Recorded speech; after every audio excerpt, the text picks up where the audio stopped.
नमस्कार दोस्तों। स्वागत है आप सभी का हमारे चैनल भक्ति ज्ञान में। दोस्तों, आज हम आपको वैशाख स्नान ब्राह्मण और ब्राह्मणी की कहानी सुना रहे हैं। एक ब्राह्मण और ब्राह्मणी थे।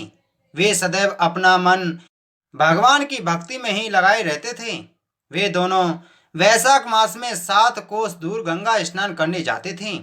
रोज इतनी दूर आने जाने से ब्राह्मणी थक जाती थी। एक दिन ब्राह्मणी के मन में विचार आया कि यदि मेरे पुत्र होता तो बहू मेरी मदद कर देती। घर वापस आने पर खाना बना हुआ तो मिलता, कपड़े धुले हुए मिलते। उसने अपने मन की बात ब्राह्मण को बतलाई। ब्राह्मण ने सोचा, मैं तेरे लिए बहू ला ही देता हूँ। ब्राह्मण ने ब्राह्मणी से कहा, एक पोटली में थोड़ा सा आटा बांध दे, उसमें सोने की गिनियां रख देना। उसने पोटली बांध दी और ब्राह्मण पोटली लेकर चल दिए। भगवान का ध्यान करते हुए चलते चलते गंगा जी के किनारे एक गांव में पहुंचा। वहां बहुत सारी लड़कियां मिट्टी के अपने घर बनाकर खेल रही थीं। जब सब लड़कियां घर जा रही थीं तो अपने घर को तोड़कर जाने लगीं। उनमें से एक लड़की बोली कि मैं तो अपना घर नहीं तोड़ूंगी, मुझे तो अपने घर से प्यार है। उसकी बात सुनकर ब्राह्मण देख रहा था। जब लड़की जाने लगी तो वह ब्राह्मण भी उसके पीछे पीछे चला। और जब वह लड़की अपने घर पहुंच गई तो ब्राह्मण उसके घर चला गया। ब्राह्मण बोला, बेटी, वैशाख का महीना है, मैं किसी के यहाँ खाना नहीं खाता। तुम अपनी माँ से पूछो कि मेरे आटे के 4 रोटी बना देगी क्या। लड़की ने अपनी माँ को सारी बात बतलाई। तब उसकी माँ कहती है कि ठीक है, जब ब्राह्मण से कह दें कि अपना आटा दे दें। उसने आटा छाना तो उसमें से सोने के सिक्के निकले। वह सोचती है कि जिसके आटे में सोने के सिक्के हैं वे धनवान होंगे। जब ब्राह्मण रोटी खाने बैठा तो लड़की की माँ बोली, महाराज, आप लड़के की सगाई करने जा रहे हो।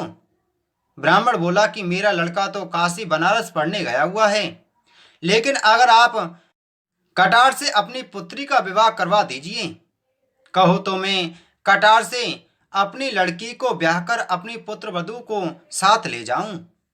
लड़की की माँ बोली, ठीक है महाराज। और ब्राह्मण पुत्र वधू को साथ लेकर घर आ गया। ब्राह्मणी ने बहुत सा स्वागत सत्कार किया और वह बहू को आदर सत्कार से अंदर ले गई।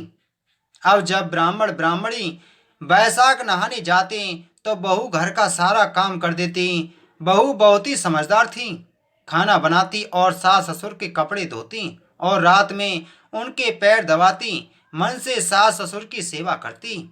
इस तरह से काफी समय बीत जाता है।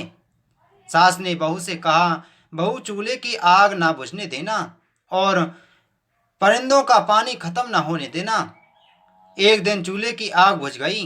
बहू भागी भागी पड़ोसन के घर गई और बोली, मुझे थोड़ी सी आग दे दो, मेरे चूल्हे की आग बुझ गई है।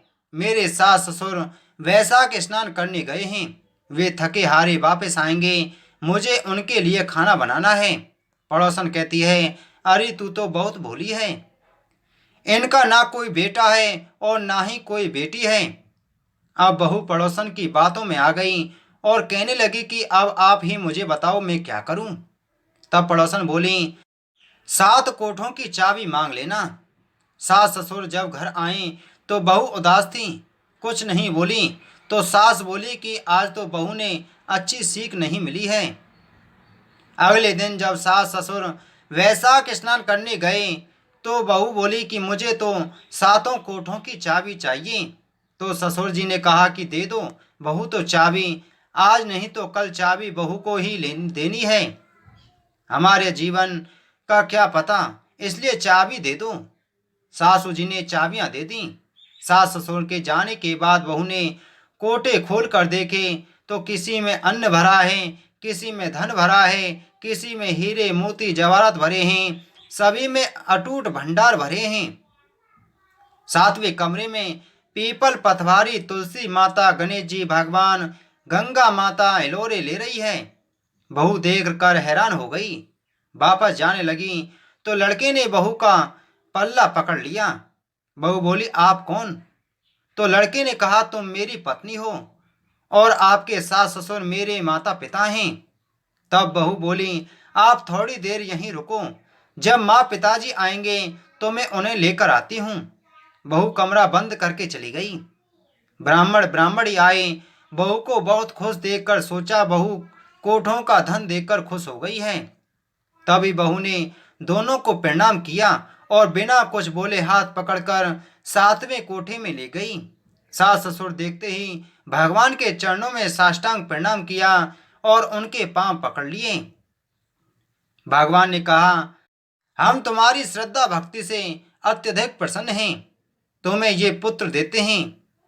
अब तुम पुत्र व पुत्र वधू के साथ प्रसन्नता से रहो। बहू ने सासू जी के पांव पकड़ लिए। सासू जी ने बहू को आशीर्वाद दिया और आला गीला बांस कटाकर दोनों का विवाह करवाया। पुत्र ने माता पिता को गले से लगा लिया। हे वैशाख के ठाकुर जी, जैसे ब्राह्मण ब्राह्मणी की मनोकामना पूरी की, वैसे सबकी करना। कहानी सुनने वाले की, कहने वाले की और हुंकारा भरने वाले की सबकी करना। जय हो विष्णु भगवान की। बोलो वैशाख मास महात्म की जय। दोस्तों, इसी प्रकार की वीडियो प्राप्त करने के लिए आप हमारे चैनल को सब्सक्राइब जरूर करें।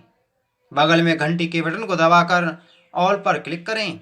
वीडियो को लाइक करें और वीडियो को शेयर करें। आप सभी को जय श्री कृष्ण।